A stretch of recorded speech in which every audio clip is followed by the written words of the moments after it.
दृष्टि है इसके टुडेज जी के प्रोग्राम में आपका स्वागत है। शुरुआत करते हैं पिछले सेशन के रिकैप से। तो पहला प्रश्न था, मनरेगा के संबंध में निम्नलिखित कथनों पर विचार कीजिए। 1. यह योजना मांग आधारित मजदूरी रोजगार योजना है। 2. यह श्रम और रोजगार मंत्रालय के अधीन कार्य करती है। 3. राज्य अपने स्वयं के धन से अधिनियम के तहत गारंटीशुदा अवधि से अधिक अतिरिक्त दिन प्रदान करने का प्रावधान कर सकते हैं। उपरोक्त में से कौन सा या कौन से कथन सही हैं? ए केवल 1 और 2, बी केवल 2, सी केवल 1 और 3 या फिर डी केवल 3। तो इस सवाल का सही जवाब था ऑप्शन सी, केवल 1 और 3। अगला प्रश्न, वन रैंक वन पेंशन योजना निम्नलिखित में से किस समिति की सिफारिश पर आधारित है? ए भगवती समिति, बी रंगराजन समिति, सी कोठारी आयोग या फिर डी कोश्यारी समिति। तो इस सवाल का सही जवाब था ऑप्शन डी कोश्यारी समिति। अगला प्रश्न, ई वीजा के संबंध में निम्नलिखित कथनों पर विचार कीजिए। 1. गृह मंत्रालय विदेशियों को वीजा जारी करने वाला नोडल मंत्रालय है। 2. ई वीजा विदेशी राजनयिकों के लिए मान्य नहीं है, जिन्हें अलग से वीजा दिया जाता है। आपको बताना था कि इनमें से कौन से कथन सही नहीं है। ए केवल 1, बी केवल 2, सी 1 और 2 दोनों या फिर डी ना तो 1 और ना ही 2। तो इस प्रश्न का सही जवाब था ऑप्शन डी, ना तो 1 और ना ही 2। अगला प्रश्न, अंतर्राष्ट्रीय न्यायालय यानी ICJ के संबंध में निम्नलिखित कथनों पर विचार कीजिए। 1. इसकी स्थापना संयुक्त राष्ट्र चार्टर के माध्यम से की गई थी। 2. अंतर्राष्ट्रीय न्यायालय ICJ की आधिकारिक भाषा केवल अंग्रेजी है। 3. इसकी सभी कार्यवाहियों में न्यायालय द्वारा प्रदान की गई राय अनिवार्य रूप से बाध्यकारी है। उपर्युक्त में से कौन से कथन सही है? ए केवल 1, बी केवल 2 और 3, सी केवल 3 या फिर डी 1, 2 और 3। तो सही उत्तर था ऑप्शन ए, केवल 1। अगला प्रश्न, बौद्धिक संपदा अधिकारों के संबंध में निम्नलिखित कथनों पर विचार कीजिए। 1. इन अधिकारों को मानव अधिकारों की सार्वभौम घोषणा के अनुच्छेद 27 में उल्लिखित किया गया है। 2. भारत बौद्धिक संपदा के व्यापार संबंधित पहलुओं पर समझौते यानी ट्रिप्स समझौते के लिए प्रतिबद्ध नहीं है। उपर्युक्त में से कौन से कथन सही नहीं है? ए केवल 1, बी केवल 2, सी 1 और 2 दोनों या फिर डी ना तो 1 और ना ही 2। तो सही उत्तर था ऑप्शन बी, केवल 2। अगला प्रश्न, ब्रह्मपुत्र नदी के संबंध में निम्नलिखित कथनों पर विचार कीजिए। 1. ब्रह्मपुत्र खासी पहाड़ियों के चारों ओर दक्षिण की ओर मुड़कर बांग्लादेश के मैदानी इलाकों में प्रवेश करती है। 2. इसका स्रोत मापम झील के दक्षिण पूर्व में है। आपको बताना था कि इनमें से कौन से कथन सही हैं। विकल्प थे ए केवल 1, बी केवल 2, सी 1 और 2 दोनों या फिर डी ना तो 1 और ना ही 2। तो सही उत्तर था विकल्प बी, केवल 2। अगला प्रश्न, पोषण योजना के संबंध में निम्नलिखित कथनों पर विचार कीजिए। कथन 1, यह केवल बच्चों और गर्भवती महिलाओं के लिए पोषण संबंधी परिणामों में सुधार के लिए एक प्रमुख कार्यक्रम है। कथन 2, नीति आयोग द्वारा जारी राष्ट्रीय पोषण रणनीति ने इस योजना का आधार प्रदान किया है। उपरोक्त कथनों में से कौन से सही नहीं है? ए केवल 1, बी केवल 2, सी 1 और 2 दोनों या फिर डी ना तो 1 और ना ही 2। तो सही उत्तर था विकल्प ए, केवल 1। अगला प्रश्न, विश्वविद्यालय अनुदान आयोग यानी यूजीसी के संबंध में निम्नलिखित कथनों पर विचार कीजिए। 1. यह एक वैधानिक निकाय है। 2. इसे औपचारिक रूप से 1953 में स्थापित किया गया था। आपको बताना था कि इनमें से कौन से कथन सही हैं। ए केवल 1, बी केवल 2, सी 1 और 2 दोनों या फिर डी ना तो 1 और ना ही 2। सही जवाब था ऑप्शन ए, केवल 1। नवा प्रश्न, सुर्खियों में रहा आसानी पद निम्नलिखित में से किससे संबंधित है? ए एक चक्रवात, बी एक जहाज, सी एक हवाई जहाज या फिर डी एक पॉड टैक्सी। तो सही उत्तर था विकल्प ए, एक चक्रवात। 10वां और अंतिम प्रश्न, केरल की सिल्वर लाइन परियोजना के संबंध में निम्नलिखित कथनों पर विचार कीजिए। 1. इस परियोजना में इलेक्ट्रिक मल्टीपल यूनिट यानी EMU प्रकार की ट्रेनें होंगी, जिनमें 9 डिब्बे होंगे और प्रत्येक ट्रेन में डिब्बों की संख्या को 12 तक बढ़ाया जा सकता है। 2. इस परियोजना से ग्रीन हाउस गैस उत्सर्जन में कमी आएगी। आपको बताना था कि इनमें से कौन से कथन सही हैं। ए केवल एक, बी केवल दो, सी एक और दो दोनों, या फिर डी ना तो एक और ना ही दो। तो सही उत्तर था ऑप्शन सी, एक और दो दोनों। चलिए अब शुरुआत करते हैं आज के सेशन की। तो सबसे पहले पिछला अभ्यास प्रश्न देख लेते हैं। हमने आपसे पूछा था निम्नलिखित कथनों पर विचार कीजिए। एक, चीता एकमात्र मांसाहारी है जो अधिक शिकार के कारण भारत से गायब हो गया है। दो, एशियाई चीता IUCN की रेड लिस्ट में लुप्तप्राय के रूप में सूचीबद्ध है। आपको बताना था कि इनमें से कौन सा या कौन से कथन सही हैं। ऑप्शन थे ए केवल एक, बी केवल दो, सी एक और दो दोनों, या फिर डी ना तो एक और ना ही दो। तो इस सवाल का सही जवाब था ऑप्शन ए केवल एक।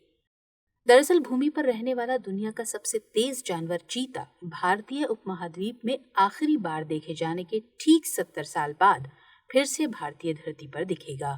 चीता एकमात्र बड़ा मांसाहारी है जो संभवतः अधिक शिकार के कारण भारत से लुप्त हो गया है, इसलिए कथन एक सही है। चीता बड़ी बिल्ली प्रजातियों में सबसे पुरानी प्रजातियों में से एक है, जिनके पूर्वजों के बारे में कहा जाता है कि वे मियोसीन युग में 5 मिलियन से अधिक वर्ष पुराने हैं। चीता अफ्रीका और एशिया में निवास करता है। एशियाई चीते को गंभीर रूप से लुप्तप्राय के रूप में सूचीबद्ध किया गया है, इसलिए कथन दो सही नहीं है। तो इस तरह इस सवाल का सही जवाब हुआ ऑप्शन ए केवल एक। हमारे वीडियो अंग्रेजी में देखने के लिए फॉलो करें हमारा ही दूसरा YouTube चैनल दृष्टि IAS इंग्लिश। चलिए अब आज का पहला प्रश्न। तो प्रश्न है, सशस्त्र बल न्यायाधिकरण के संबंध में निम्नलिखित कथनों पर विचार कीजिए।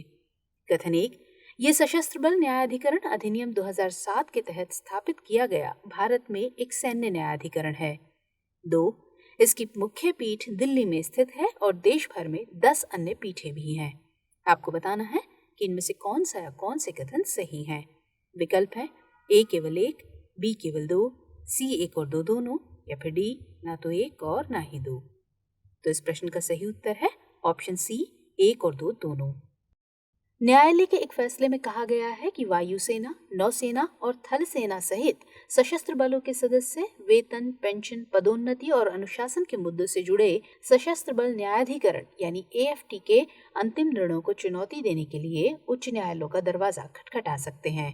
सशस्त्र बल न्यायाधिकरण भारत में सशस्त्र बल न्यायाधिकरण अधिनियम 2007 के तहत स्थापित किया गया एक सैन्य न्यायाधिकरण है, इसलिए कथन एक सही है। इसकी मुख्य पीठ दिल्ली में स्थित है और देश भर में 10 अन्य पीठें भी हैं, इसलिए कथन दो भी सही है। तो सही जवाब हुआ ऑप्शन सी, एक और दो दोनों। अगला प्रश्न, इंटरनेशनल कोर्ट ऑफ जस्टिस यानी ICJ के संबंध में निम्नलिखित कथनों पर विचार कीजिए। एक, ICJ का कानून ये प्रावधान करता है कि उसके पास संयुक्त राष्ट्र चार्टर या अन्य संधियों या अभिसमयों से संबंधित सभी मामलों में अधिकार क्षेत्र होगा। दो, ला ग्रैंड 2001 मामले में ICJ ने यह साफ किया कि अनंतिम उपाय की प्रकृति बाध्यकारी नहीं है और ये अंतर्राष्ट्रीय कानूनी दायित्व बनाती है। आपको बताना है कि इनमें से कौन सा या कौन से कथन सही हैं। ए केवल एक, बी केवल दो, सी एक और दो दोनों, या फिर डी ना तो एक और ना ही दो। तो सही जवाब है विकल्प ए केवल एक। संयुक्त राष्ट्र के प्रमुख न्यायिक अंग इंटरनेशनल कोर्ट ऑफ जस्टिस यानी ICJ ने रूस को यूक्रेन में सभी सैन्य अभियानों को तुरंत निलंबित करने का निर्देश दिया है। ICJ के कानून के अनुच्छेद 36(1) में प्रावधान है कि संयुक्त राष्ट्र चार्टर या अन्य संधियों या अभिसमयों से संबंधित सभी मामलों में उसका अधिकार क्षेत्र होगा, इसलिए कथन एक सही है। अनुच्छेद 41 के तहत ICJ को किसी भी मामले में शामिल पक्षों के अधिकारों को संरक्षित करने के लिए अनंतिम उपाय करने का अधिकार है। जर्मनी और US के बीच ला ग्रैंड 2001 मामले में ICJ ने साफ किया कि अनंतिम उपाय की प्रकृति बाध्यकारी है और ये अंतर्राष्ट्रीय कानूनी दायित्व बनाती है, इसलिए कथन दो गलत है और इस तरह इस प्रश्न का सही उत्तर हुआ ऑप्शन ए केवल एक। अगला प्रश्न, ब्रॉडकास्ट ऑडियंस रिसर्च काउंसिल यानी BARC बार्क के संबंध में निम्नलिखित कथनों पर विचार कीजिए। एक, ये एक औद्योगिक निकाय है जिसका स्वामित्व विज्ञापनदाताओं, विज्ञापन एजेंसियों और प्रसारण कंपनियों के पास है। दो, इसका गठन वर्ष 2010 में किया गया था। आपको बताना है कि इनमें से कौन सा या कौन से कथन सही हैं। तो विकल्प है ए केवल एक, बी केवल दो, सी एक और दो दोनों, या फिर डी ना तो एक और ना ही दो। तो इस सवाल का सही जवाब है ऑप्शन सी, एक और दो दोनों। दरअसल ब्रॉडकास्ट ऑडियंस रिसर्च काउंसिल यानी बाक इंडिया ने कई महीनों के बाद न्यूज चैनल्स के लिए टीआरपी रेटिंग फिर से शुरू कर दी है। ये एक औद्योगिक निकाय है जिसका स्वामित्व विज्ञापनदाताओं, विज्ञापन एजेंसियों और प्रसारण कंपनियों के पास है, इसलिए कथन एक सही है। इसका गठन वर्ष 2010 में किया गया था, इसलिए कथन 2 भी सही है। इसका मुख्यालय मुंबई में है। तो इस तरह इस प्रश्न का सही उत्तर हुआ ऑप्शन सी, एक और दो दोनों। अगला प्रश्न, निरमा ट्रेलवीर के संबंध में निम्नलिखित कथनों पर विचार कीजिए। एक, ये फाइजर द्वारा विकसित एक एंटीवायरल दवा है जो ओरल रूप से सक्रिय 3C जैसे प्रोटीज अवरोधक के रूप में कार्य करती है। 2, यह पैक्सलोविड नामक ब्रांड नाम से बेचे जाने वाले निरमा ट्रेलवीर या रिटोनावीर संयोजन का हिस्सा है। आपको बताना है कि इनमें से कौन सा या कौन से कथन सही नहीं है। ए केवल एक, बी केवल दो, सी एक और दो दोनों, या फिर डी ना तो एक और ना ही दो। तो इस प्रश्न का सही उत्तर है ऑप्शन डी, ना तो एक और ना ही दो। दरअसल भारत में 19 दवा निर्माताओं ने फाइजर के ओरल कोविड-19 एंटीवायरल निरमा ट्रेलवीर का जेनेरिक संस्करण बनाने के लिए संयुक्त राष्ट्र समर्थित मेडिसिन पेटेंट पूल यानी MPP के साथ उपलाइसेंस समझौतों पर हस्ताक्षर किए हैं। निरमा ट्रेलवीर फाइजर द्वारा विकसित एक एंटीवायरल दवा है जो ओरल रूप से सक्रिय 3C जैसे प्रोटीज अवरोधक के रूप में काम करती है, इसलिए कथन एक सही है। ये पैक्सलोविड ब्रांड नाम से बेचे जाने वाले निरमा ट्रेलवीर या रिटोनावीर संयोजन का हिस्सा है, इसलिए कथन 2 भी सही है। तो इस प्रश्न का सही उत्तर है ऑप्शन डी, ना तो एक और ना ही दो। अगला प्रश्न, कार्यस्थल पर महिलाओं का यौन उत्पीड़न रोकथाम, निषेध और निवारण अधिनियम 2013 के संबंध में निम्नलिखित कथनों पर विचार कीजिए। एक, इस अधिनियम ने यौन उत्पीड़न को परिभाषित किया तथा शिकायत और जांच के लिए प्रक्रियाओं और की जाने वाली कार्रवाई को निर्धारित किया। 2, इसने 1997 में एक फैसले में उच्चतम न्यायालय द्वारा निर्धारित विशाखा गाइडलाइंस को विस्तृत किया है। 3, इस एक्ट ने अनिवार्य किया है कि प्रत्येक नियोक्ता को प्रत्येक कार्यालय या शाखा में 10 या अधिक कर्मचारियों के साथ एक आंतरिक शिकायत समिति यानी ICC का गठन करना चाहिए। आपको बताना है कि इनमें से कौन से कथन सही हैं। ए केवल एक और दो, बी केवल दो और तीन, सी केवल एक और तीन, या फिर डी एक, दो और तीन। तो सही उत्तर है ऑप्शन डी, एक, दो और तीन। दरअसल केरल उच्च न्यायालय ने फिल्म उद्योग से जुड़े संगठनों को कार्यस्थल पर महिलाओं की यौन उत्पीड़न रोकथाम, निषेध और निवारण अधिनियम 2013 के अनुरूप महिलाओं के यौन उत्पीड़न के मामलों से निपटने के लिए एक संयुक्त समिति गठित करने के लिए कदम उठाने के लिए कहा है। कार्यस्थल पर महिलाओं का यौन उत्पीड़न रोकथाम, निषेध और निवारण अधिनियम वर्ष 2013 में पारित किया गया था। ये एक्ट यौन उत्पीड़न को परिभाषित करता है, शिकायत और जांच के लिए प्रक्रियाओं और की जाने वाली कार्रवाई को निर्धारित करता है, इसलिए कथन एक सही है। इसने 1997 में एक फैसले में सर्वोच्च न्यायालय द्वारा निर्धारित विशाखा गाइडलाइंस को विस्तृत किया, इसलिए कथन 2 भी सही है। इस एक्ट ने अनिवार्य किया है कि प्रत्येक नियोक्ता को प्रत्येक कार्यालय या शाखा में 10 या अधिक कर्मचारियों के साथ एक आंतरिक शिकायत समिति यानी ICC का गठन करना चाहिए, इसलिए कथन 3 सही है। तो सही उत्तर है ऑप्शन डी, 1, 2 और 3। अगला प्रश्न, भगत सिंह के संबंध में निम्नलिखित कथनों पर विचार कीजिए। 1, पंजाब के नवा शहर जिले में खटकर कला भगत सिंह का पैतृक गांव है। 2, वह हमेशा बसंती रंग की पगड़ी पहनते थे। आपको बताना है कि इनमें से कौन सा या कौन से कथन सही हैं। ऑप्शन है ए केवल एक, बी केवल दो, सी एक और दो दोनों, या फिर डी ना तो एक और ना ही दो। तो इस सवाल का सही जवाब है ऑप्शन ए, केवल एक। दरअसल आम आदमी पार्टी के भगवंत मान ने नवाशहर जिले में भगत सिंह के पैतृक गांव खटकर कला से शपथ लेने के बाद पंजाब के मुख्यमंत्री के रूप में पदभार संभाला, इसलिए कथन एक सही है। कुछ इतिहासकारों के अनुसार हमारे पास बसंती रंग की पगड़ी पहने भगत सिंह ही नहीं बल्कि किसी भी क्रांतिकारी का कोई प्रमाण नहीं है, इसलिए कथन 2 सही नहीं है। दरअसल बसंती रंग पंजाब में विरोध और क्रांति से जुड़ा माना जाता है। विरोध प्रदर्शनों में अक्सर ही इसका इस्तेमाल देखा जाता है। इस तरह इस सवाल का सही जवाब हुआ ऑप्शन ए, केवल एक। अगला प्रश्न, प्रिट्जकर आर्किटेक्चर पुरस्कार के संबंध में निम्नलिखित कथनों पर विचार कीजिए। 1. डिएबेडो फ्रांसिस केरे ने 2022 का प्रिट्जकर आर्किटेक्चर पुरस्कार जीता है। 2. इस पुरस्कार के 4 दशक के इतिहास में 57 वर्षीय डिएबेडो फ्रांसिस केरे ये प्रतिष्ठित पुरस्कार जीतने वाले अफ्रीका के पहले वास्तुकार हैं। आपको बताना है कि इनमें से कौन से कथन सही हैं। ए केवल एक, बी केवल दो, सी एक और दो दोनों, या फिर डी ना तो एक और ना ही दो। तो इस प्रश्न का सही उत्तर है ऑप्शन सी, एक और दो दोनों। दरअसल डिएबेडो फ्रांसिस केरे ने 2022 का प्रिट्जकर आर्किटेक्चर पुरस्कार जीता है, इसलिए कथन एक सही है। बुर्किना फासो में जन्मे डिएबेडो फ्रांसिस केरे ये प्रतिष्ठित पुरस्कार जीतने वाले अफ्रीका के पहले वास्तुकार हैं, इसलिए कथन 2 भी सही है। प्रिट्जकर आर्किटेक्चर पुरस्कार एक ऐसा पुरस्कार है जो हर साल एक जीवित वास्तुकार या वास्तुकारों को सम्मानित करने के लिए दिया जाता है, जिन्होंने वास्तुकला की कला के माध्यम से मानवता के लिए महत्वपूर्ण योगदान दिया है। तो इस तरह इस सवाल का सही जवाब हुआ ऑप्शन सी, एक और दो दोनों। बढ़ते हैं अगले प्रश्न की तरफ। राष्ट्रीय खनिज विकास निगम लिमिटेड यानी एनएमडीसी के संबंध में निम्नलिखित कथनों पर विचार कीजिए। 1. राष्ट्रीय खनिज विकास निगम लिमिटेड यानी एनएमडीसी देश का सबसे बड़ा लौह अयस्क उत्पादक है और एक सार्वजनिक क्षेत्र का उपक्रम है जो इस्पात मंत्रालय के अधीन काम करता है। 2. एनएमडीसी तांबे, रॉक फॉस्फेट, चूना पत्थर, मैग्नेसाइट, हीरा आदि जैसे खनिजों की एक विस्तृत श्रृंखला के लिए 6 दशकों से खनिजों की खोज कर रहा है। आपको बताना है कि इनमें से कौन से कथन सही हैं। ए केवल एक, बी केवल दो, सी एक और दो दोनों, या फिर डी ना तो एक और ना ही दो। तो सही उत्तर है ऑप्शन सी, एक और दो दोनों। दरअसल राष्ट्रीय खनिज विकास निगम लिमिटेड ने ड्रोन आधारित खनिज अन्वेषण के लिए आईआईटी खड़गपुर के साथ समझौता ज्ञापन पर हस्ताक्षर किए हैं। एनएमडीसी जो देश का सबसे बड़ा लौह अयस्क उत्पादक है, इस्पात मंत्रालय के तहत एक सीपीएसई ने ड्रोन आधारित खनिज अन्वेषण के लिए आईआईटी खड़गपुर के साथ एक समझौता ज्ञापन पर हस्ताक्षर किए, इसलिए कथन एक सही है।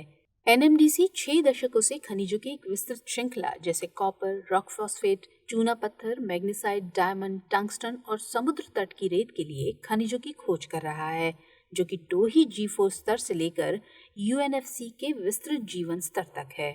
इसलिए कथन 2 सही है। तो इस तरह इस सवाल का सही जवाब हुआ ऑप्शन सी, एक और दो दोनों। अगला प्रश्न, सील्ड कवर ज्यूरिस्प्रूडेंस के संबंध में निम्नलिखित कथनों पर विचार कीजिए। 1. ये केवल उच्चतम न्यायालय द्वारा उपयोग की जाने वाली एक प्रथा है जो सरकारी एजेंसियों से सीलबंद लिफाफों में जानकारी मांगती है या स्वीकार करती है, जिसे केवल न्यायाधीशों द्वारा ही देखा जा सकता है। 2. जबकि एक विशिष्ट कानून सीलबंद कवर के सिद्धांत को परिभाषित नहीं करता है, उच्चतम न्यायालय को इसका उपयोग करने की शक्ति उच्चतम न्यायालय के नियमों और 1872 के भारतीय साक्ष्य अधिनियम से प्राप्त होती है। उपर्युक्त कथनों में से कौन से सही हैं? ए केवल एक, बी केवल दो, सी एक और दो दोनों, या फिर डी ना तो एक और ना ही दो। तो इस प्रश्न का सही उत्तर है ऑप्शन बी, केवल दो। दरअसल उच्चतम न्यायालय ने 2 अलग अलग सुनवाइयों के दौरान सरकार द्वारा सील बंद कवर न्यायशास्त्र की प्रथा की आलोचना की।